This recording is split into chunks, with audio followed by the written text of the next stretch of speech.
They'll never tell you about this war. It'll never appear on the news or in the history books. No countries will petition our cause in the UN. We'll never get any aid supplies or vast shipments of weaponry from the government.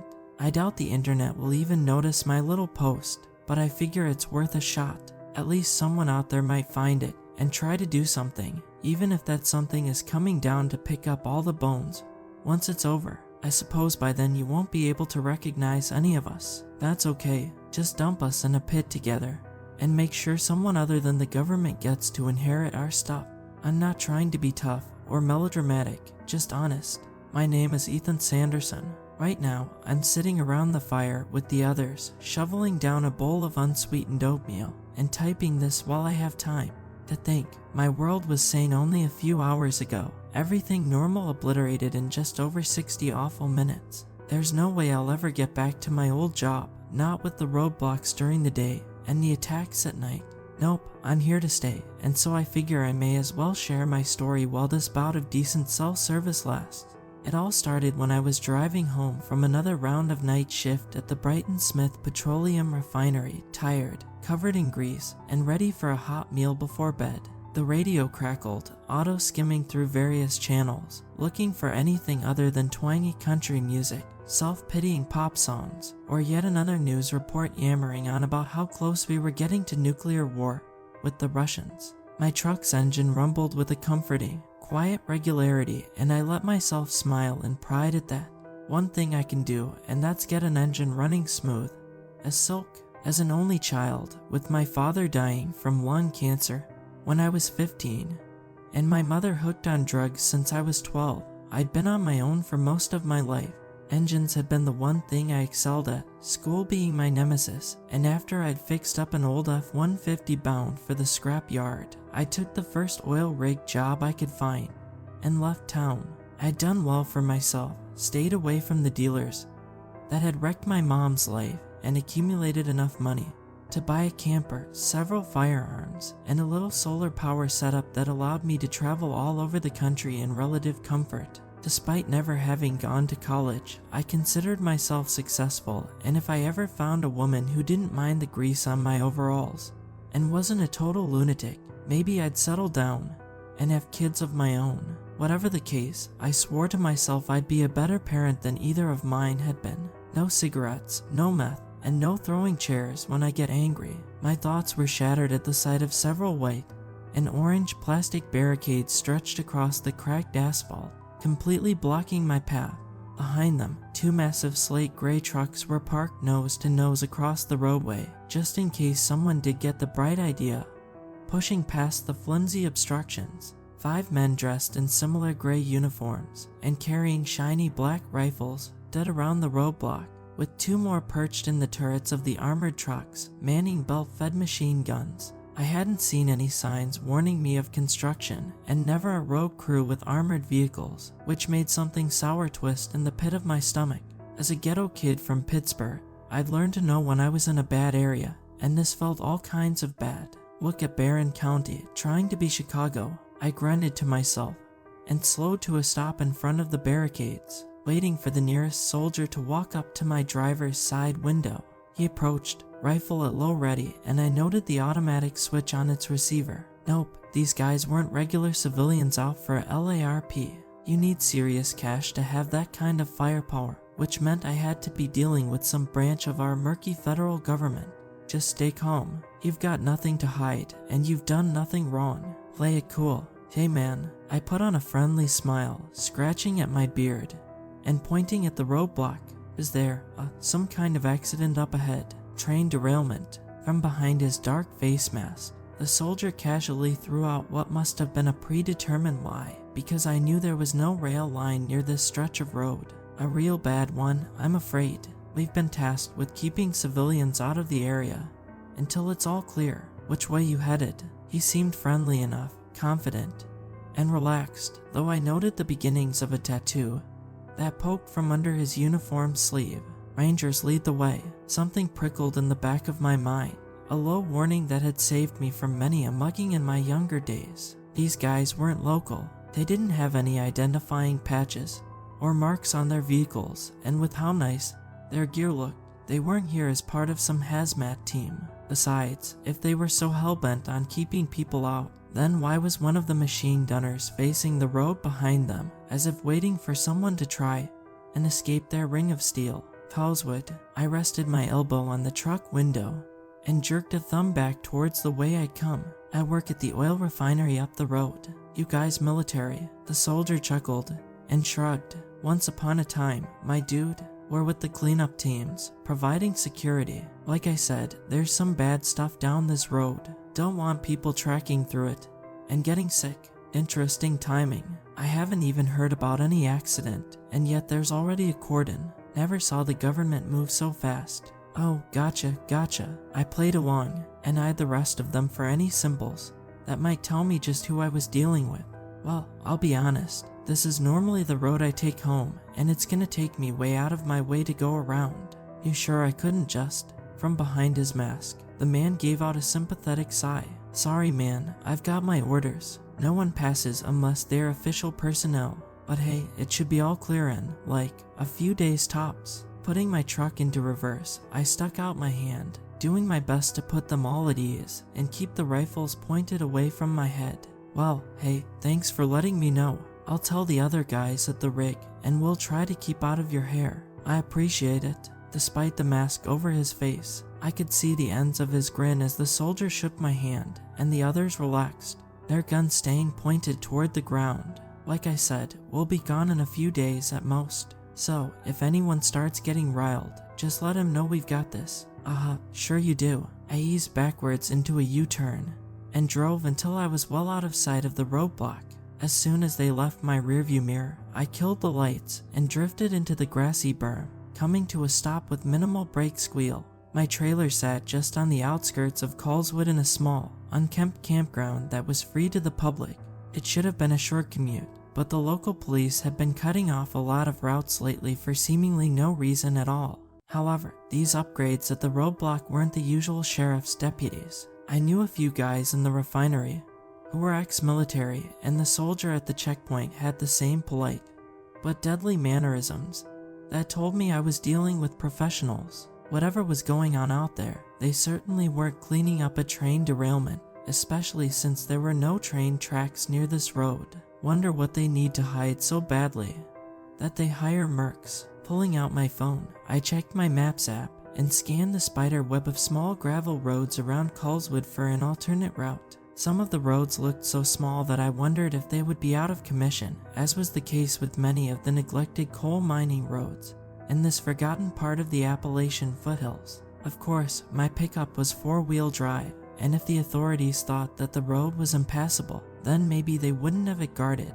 But with dawn only an hour away at best, I'd have to be quick or risk being spotted in the daylight. There, my eyes caught a road called Bethesda Ridge that ran around a large chunk of land on the map labeled New Wilderness Wildlife Reserve. I'd heard a few of the locals in Coleswood talk about that place, how pretty it was in the daylight, full of exotic animals and blooming flowers. I'm not much of a flower guy, but always figured maybe someday I'd take a tour to see what all the fuss was about. There had been something in the news a few days ago about some guy named Richter being involved in a scandal connected to the park, but I never paid attention to it. At any rate, this road looked like it should be well maintained and would only take me 5 minutes longer than my usual route. With any luck, I'd be back in my camper, squeaky clean and eating hot ravioli in no time. I followed the directions my phone reliably spat out, winding up and down steep inclines, through narrow overgrown mining roads, and past farmhouse after dilapidated farmhouse. It depressed me how this area was so run down, the opioid epidemic really throwing the community for a hard loop. Part of me knew just by looking at the faded paint and sagging roof lines that these buildings had been beautiful once, but poverty, an indifferent government, and the unending flow of narcotics poisoned that beauty, turning it into something like a theme from some 90s analog horror film.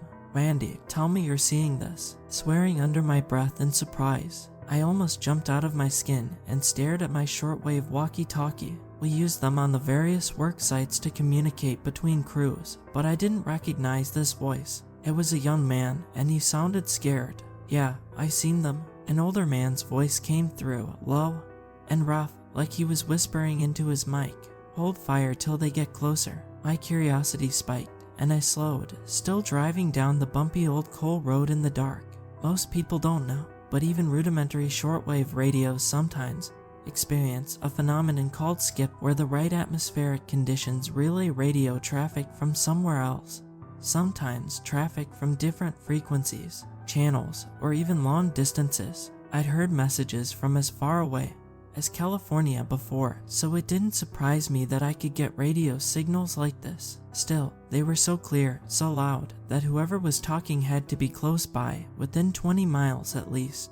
My God, a woman's voice came through, shocked and tense, as if she were watching a building full of children collapse. There's so many. Randy, what do we? Stay calm. The older man barked back, and I got the feeling he had some background in police or military, with the way he seemed to take command of the situation. Just stay put and conserve your ammo. We'll be fine. Head cocked in confusion, I almost didn't look up in time and slammed my boot down on the brake pedal. Mud slushed under the knobby tread of my truck tires, and brown fur blurred past my headlights. Stunned, I watched in wide-eyed fascination as no less than 50 white-tailed deer bounded across the decrepit road at full speed, not even paying attention to my rumbling truck.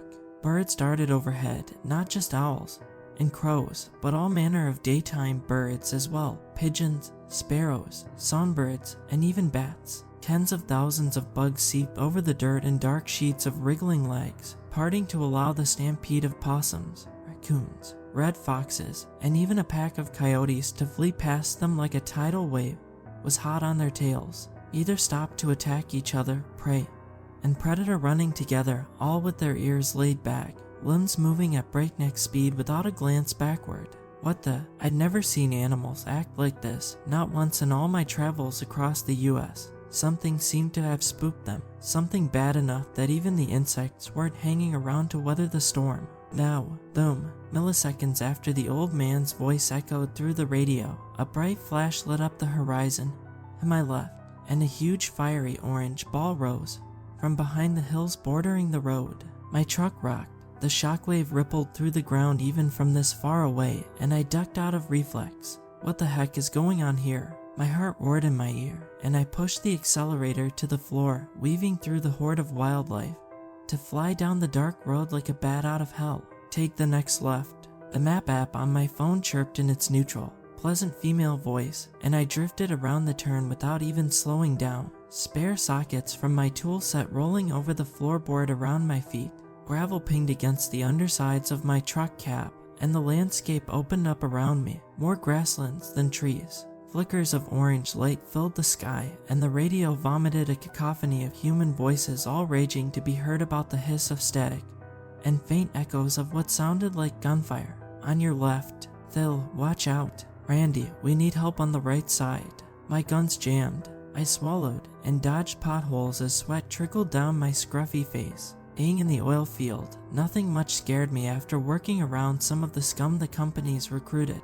But now my pulse thudded against the thin flesh of my temple. My heart rammed into each rib like it wanted out, and the air constricted in my lungs. Above me, the grim clouds reflected seething red and orange flames. The gunshots became audible in spite of my rolled-up window, and I caught the rattle of a Kalashnikov rifle, along with the deep boom boom boom of a real-life M2 machine gun. Take the next left, then proceed straight for 2 miles. Yanking hard on the steering wheel, I rounded the bend, and my jaw dropped. The gravel stretched on the lawn, back and forth swerving path that was about as straight as you could get for most rural southeastern Ohio backroads. On one side, tall wire mesh fencing lined the quiet ditches and grassy meadows, with a sign to my left not 10 yards away marked New Wilderness Wildlife Reserve. On the other side, a large, open section of grassland stretched out into the distance, pockmarked by little tractor paths and clusters of short trees, a few ponds interspersed in between. I could see where, in the daylight, it would have been beautiful, full of multicolored wildflowers and flocks of butterflies, but it wasn't beautiful now. Fire chewed through the tall grass and slow-moving walls of hungry orange and red, sending sparks skyward, and bathed the entire area in shifting shadows. Heavy gray clouds clouded the night sky, and I smelled burning rubber on the wind. Bright yellow muzzle flashes cut through the dark in the midst of the field, and a row of cabins burnt on the other side of the plain, billowing black smoke rising like a pall of doom. Dug in across the field with their backs to the road, a thin line of people fought with desperate brutality. I saw Armalites and Kalashnikovs intermixed with bolt-action hunting rifles and shotguns, along with flaming bottles of gasoline and pipe bombs covered in taped-on nails. Explosions went off every few seconds. The improvised grenades tossed in waves, and one man shouldered what looked to be a homemade rocket launcher made from a fire extinguisher with fins welded onto it. The entire scene looked like the 4th of July on steroids, but the feral desperation of the fight told me this was no rifle range. These people were fighting for their lives, and I felt like I'd stumbled into something awful, a horrible nightmare that wasn't meant for the outside world to see. And then, as I gripped my steering wheel in dread, through the tall grass, they came. Like lions throwing themselves at a herd of trapped gazelle, hunched figures loped forward, their shadows otherworldly in the light of the flames. Long, slender gray limbs ended in 3-fingered claws at each hand, the legs shorter than the distended forearms, so that they ran like gorillas, their muscled shoulders propelling them forward in frightening speed. They didn't have tails, their skin the texture of smooth birch bark, with twig-like extensions poking out from their warty elbows, and spines like prehistoric spikes down their backs. Each creature's head was long and narrow like a crocodile's snout, but with a crown of more branch-like spikes around the skull and a fan, and no eyes that I could discern. This can't be real. In an instant, the screams came through the glass of my truck cab, and cold, bone-chilling shrieks echoed across the wide fields. Not the pained, frightened squeal of an animal defending itself, but an ancient, hate-filled war cry that held no humanity in it whatsoever, repeated by dozens upon dozens of long-limbed predatory fiends. The roar of a diesel cut through the night, and I barely reacted in time to avoid T-boning a massive green combine that burst through an open gate on the left side of the road, its front blades whirring. Someone had welded sharpened angle iron all over it, and gleaming chains had been bolted to the blades at the front, tipped with shiny bits of razor blades. Black exhaust gushed from its smokestack, and a young man with blonde hair piloted it from a cab enclosed by a rebar cage into the brushy field. "I'll clear the right side," a man called through the radio sitting in my cup holder. "Jamie, you take the left. Let's go, wrap them up, wrap them up." Behind the combine came a big yellow backhoe, also covered in spikes and rebar, with long rubber hoses running from an oil drum mounted on the back to a flaming nozzle affixed to its iron bucket. "Right behind you." A girl's voice crackled amongst the chatter, and the two machines diverged to swing around on either end of the line of fighters, their tracks and tires churning up the muddy ground like mechanical dinosaurs. Even from my speeding truck, I heard the impact of the first creatures being mown down by the combine, its blades and chains ripping into flesh and bone with vicious fury. Opposite it, the backhoe moved its craned arm like the neck of some giant monster, and spewed bright yellow flames onto the onrushing horde of pale beings, lighting up the field for hundreds of yards around them. Dozens of mutants fell, either burned or diced to pieces, and the ground shook with the triumphant roar of the diesels. The sickly sweet stench of burned flesh filled the air, machinery clanged and banged, and the guns roared with chemical delight. Pained screams from the bizarre creatures echoed, and above the gunfire, a cheer rang out from the line of people. "Bill, get out of there," the girl called Jamie cried over the radio. In an instant, the triumphant moment turned to chaos as a creature jumped almost 20 feet into the air and landed like a cat atop the combine. The iron spikes sank into its already bleeding feet and hands, but the monstrosity seemed too enraged to mind and ripped into the rebar around the cab with abandon. Metal squealed, bent, and then sheared off as the glass of the cab shattered. A man's screams briefly pierced the radio static, and the combine was overwhelmed, tipped onto its side by a wave of snapping monsters. "Fall back." The old man's shout came through the radio even as I watched a figure that may have been him continue firing the M2 into the onrushing waves of creatures. "Fall back to the ridge." Whoa, a white pickup truck lurched into the roadway, and I locked up my brakes to slide around it.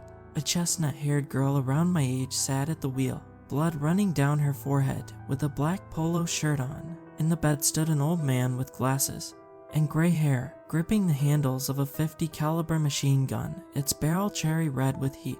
Others streamed across the road in full retreat, all in black shirts with the new Wilderness logo on the front, and they all dragged wounded comrades away from the burning field.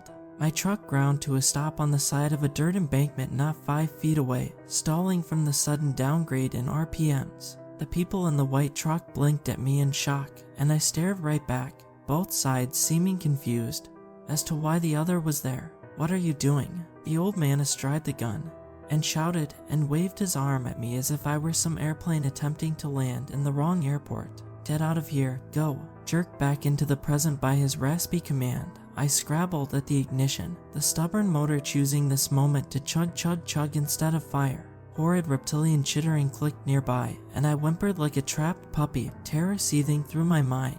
Jamming the stick into reverse, I punched my boot to the gas pedal. The transmission whined, my tires spun, and a sinking feeling ran through my guts. I was high-centered, my wheels caught on either side of the bank, the dirt lodged under my truck chassis holding me in place. It didn't matter if I had 4-wheel drive, or not if my wheels couldn't get purchase. I was stuck. Wham! My world lurched sideways like a massive fist had slammed into the cab of my beloved pickup.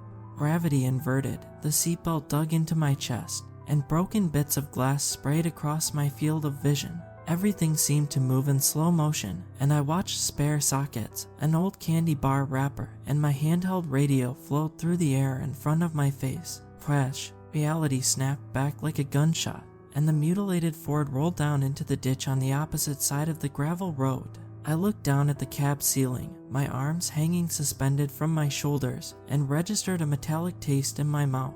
Well, that's not good. Somewhere across the road came the dull thud of a heavy footstep, and I turned groggily to see what it was. The creature stood not yards away, tall as a horse, and its crocodilian, eyeless head swiveled from side to side, tasting the air. Red blood glistened on its dagger-like yellowed teeth, bared in the firelight, and a long, black serpentine tongue flicked in and out rhythmically. Something about its gray, sinewy form echoed into my head, stirred a part of me I hadn't known existed. I'd been scared before as a little kid when my mom would get crazy because of her drug habit. I'd been scared on the streets when the older boys tried to sell me to some homeless guy. And I'd been scared the day one of the men on our rig down in New Mexico came to work with an axe and killed 4 people. This was different. This was something else, something deeper, a primal, existential fear, one older than engines, skyscrapers, and radios, a fear born on instinct, the fear of prey when it sees its predator. Jerking its head around, the creature seemed to lock onto me, as if it could smell the terror seeping from my pores, and opened its narrow jaws to reveal row after row of jagged, steak knife-sized teeth. It roared, a colossal, prehistoric sound that made the skin on my arms crawl with dread. "I gotta get out," I thrashed, clawed at my seatbelt buckle, my sweaty fingers slipping and sliding over the metal button. Both my lungs felt like they were too small to get enough air, and all the blood rushed to my head in a wave of panic. A shadow fell over me, and I whipped my head around. Foul breath, reeking of the torn flesh of 100 corpses, blasted my face. The open maw of the creature right outside my window. Thick gooey strands of saliva threw little rainbow refractions in the light, and the teeth that poked out from the mottled gray gums held bits of flesh and clothing stuck between them. A broken shoelace wrapped around one like a stuck noodle. I could see right down the dark cavern of its throat, and it almost resembled the inside of a rotted log, bumpy and grew, with black flesh instead of rosy pink. I watched as the teeth headed right for my exposed face. Bam, bam, bam, letting out a howl of pain and anger. The monster staggered back, and dark black spots appeared on its bark-like hide. Smaller silhouettes dashed into the firelight, their guns spitting little streams of flame, while the heavy machine gun thundered on behind them. My mind still spun in horrified confusion, and I hung there motionless as the creature tumbled to the ground in a twitching heap. "Hurry up, grab him, and let's go." One of the men in the road dumped several more rifle rounds into the head of the fallen beast, his comrades scuttling toward my truck. A muscular form crouched outside my window, and a man leaned in, about my age, with close-cut black hair and a bloodied lip. "Hey, you still alive?" So far, blood surged in my skull, giving me a headache, and I shouted to be heard above the hammering of the big gun just outside. My belt stuck, a steel knife blade flashed in the dark, and I plummeted to the cab ceiling, barely managing to break my fall with both arms outstretched. Someone grabbed me by the collar and dragged me out into the wet grass. "Get up, man, we can't stay here." I lunged to my feet and scurried with the rest of them for the white pickup truck, spent brass casings sliding under my boots like marbles. All around me, the creatures devoured anyone they caught up with, and it seemed the guns never stopped firing. The night sky filled with smoke from the fires that raged across the open grass fields, and screams of torment from dying people rang in my ears. Diving over the side of the rusty truck bed, I huddled down behind the low wheel well, and the vehicle lurched away up the hill, plowing through a set of reinforced gates at the top. The instant I saw the barbed wire top swing shut behind us, I sat up, and the breath stuck in my chest. A crudely built log wall surrounded a cluster of single-story buildings, with a large asphalt parking lot in the center. 4 towers stood at each corner of the fort, 2 looking like they had been used for ziplining at one time, and the other 2 likely built the same time as the wall, made from dented red shipping containers, stood on it. From every direction, people carried green ammunition cans, dragged stretchers with wounded on them, or rushed to man the ramparts of the wooden palisade with all kinds of weapons in their arms. Many were young, likely no older than their early 20s at best, their faces sheet white with fear. "What the hell is this place?" Darren, "Grab some gloves and help Richard get this gun on that wall," barking at the top of his gravelly smoker's voice. The old man waded through the sea of hot brass casings in the truck bed and leaned down to offer me a hand up. "On your feet, son. No time to waste."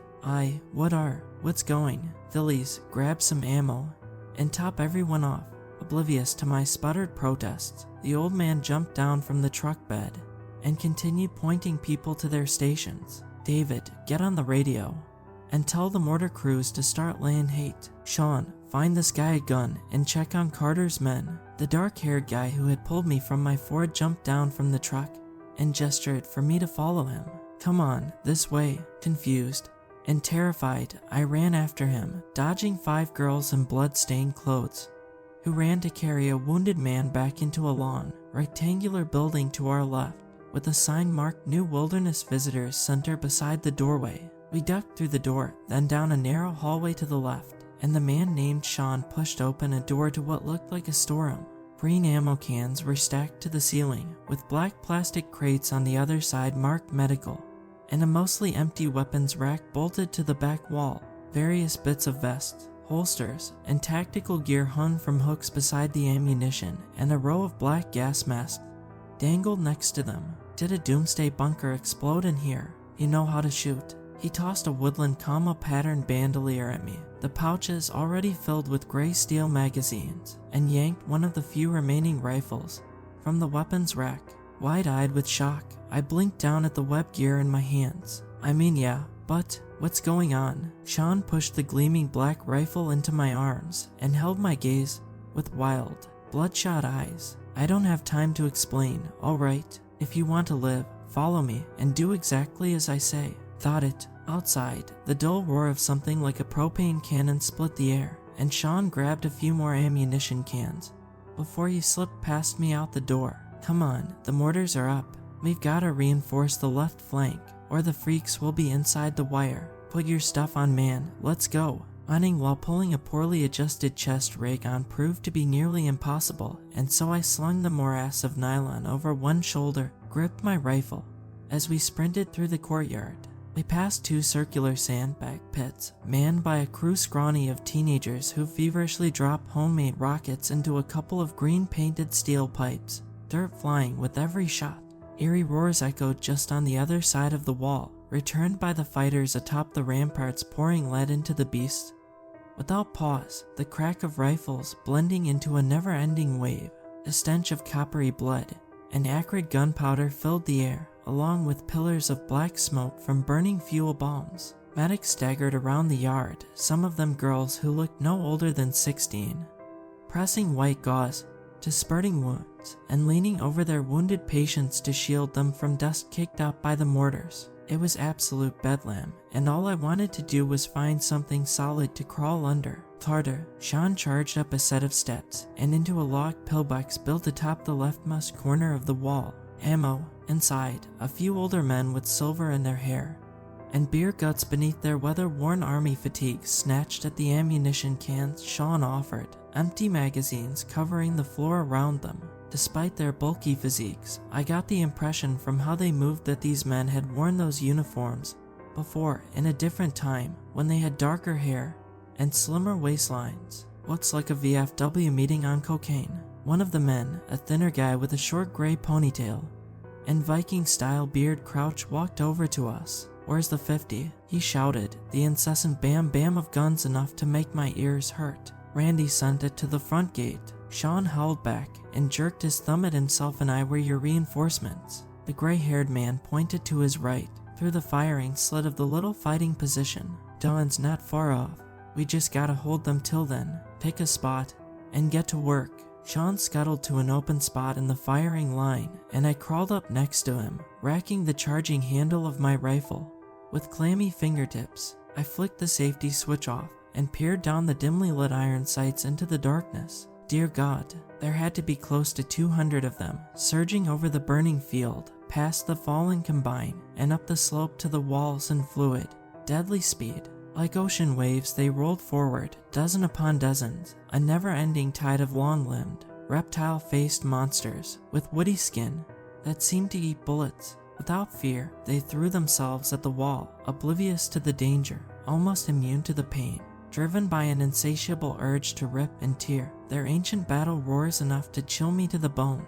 I blinked and caught sight of one as it crawled up an incline of its dead fellows, reptilian teeth bared, moving so fast it was almost a blur. Placing the front sight post over its bark-like hide, I pressed the trigger over and over, the rifle bucking in my arms obediently. Gunfire from our position peppered the oncoming monster, and it fell with an agonized shriek less than 30 yards away, black blood oozing from dozens of wounds. Click. In my hands, the smoking rifle yawned with an empty chamber, and I ducked down to reach for a fresh magazine. Just before I could reload, however, something in the distance caught my eye. Pinpricks of light flickered in the far tree line, yellow sporadic flashes that looked vaguely familiar. It occurred to me that the beasts outside weren't fleeing from the gunfire, even as we mowed them down, almost as if they had nowhere else to go but right through the hail of lead. By all accounts, they should have just turned tail and ran for the woods like any other animal.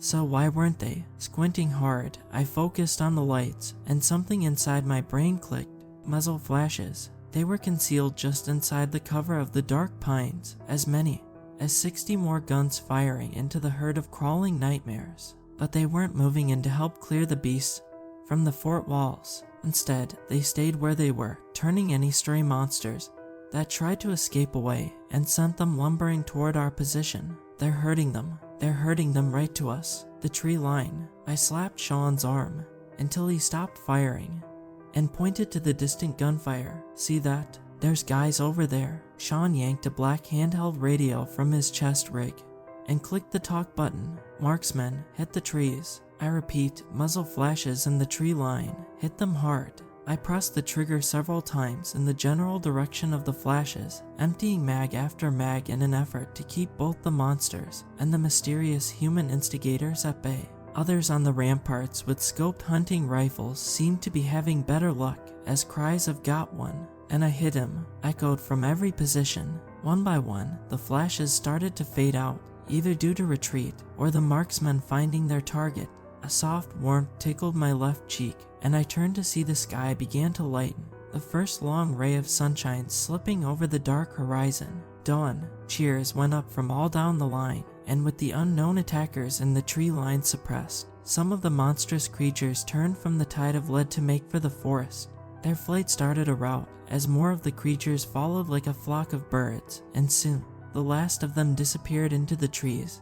On the far side of the scorched grassland, the gunfire started to slacken off, and I slumped down with my back to the wall beside Sean, the two of us grinning in relief. "Not bad, newbie." He leaned his steaming rifle against the wall to cool, and stuck out a hand. "Sean Hammond." "Ethan." I shook it, heart still racing, and set my own rifle on the floor, waves of heat rising from its now purple barrel. Ethan Sanderson.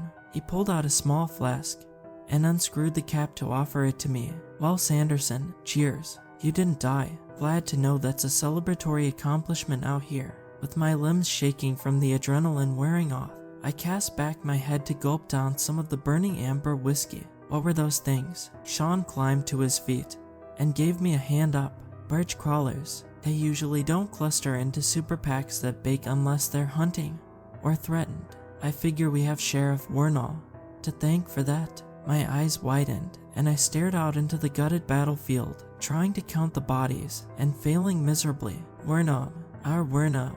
I don't get it, man. Why would the cops do something like this? That's exactly what I asked the sheriff. Sean's face hardened into a grim frown right before he tried to blow my brains out. They've been lying to us, all of us, for years. My blood ran cold at the way he said that, but I refused to lose my cool. So, what do we do now? Picking up his rifle, Sean slung it over one shoulder and scratched at his stubble beard with a yawn. Well, I'd say it's about breakfast time, wouldn't you? Might as well get comfortable, Sanderson. Looks like you're going to be here for a while, since Wernall and his men are still out there, too relieved to be alive and confused by the deluge of strange events that I'd witnessed. I shuffled out of the pillbox into the early morning breeze. Groans from wounded and dying fighters rose through the air, many of the nurses weeping and wailing as more of the critically injured began to die from blood loss. Most of the gunfire ceased, only a few of the fighters still finishing off wounded birch crawlers with merciless hatred. In the creeping daylight, a carpet of dead monsters lay piled up against the palisade wall, some so high I could have reached over and touched their still twitching claws. They had gotten close, too close, and I realized that my death had clambered within a few feet from me more than once this night. How these things even existed, I still didn't know. It made no sense to me, none of it. Hey, new guy. I looked down to see the chestnut-haired girl waving from beside a metal oil drum, a fire burning in the center of it. Soot and exhaustion lined her face, but it still bore a soft, friendly smile. You frozen up there? Over. It was over, at least for now, and that was all that mattered. I'd survived my childhood. I survived the streets of Pittsburgh. If I could do that, I figured, then this strange park was no different. Just like before, I would take it one day at a time. I'd get some food, scrounge more ammo, and see if I could find some decent cell phone service. Maybe the girl by the fire would lend me her phone. It'd be a good excuse to get her number. You know, it is kind of pretty here in the daytime. Taking a deep breath of crisp morning air, I shouldered my rifle and made my way down the wooden rampart steps, the smell of wood smoke in my nose and the echoes of guns still ringing in my ears.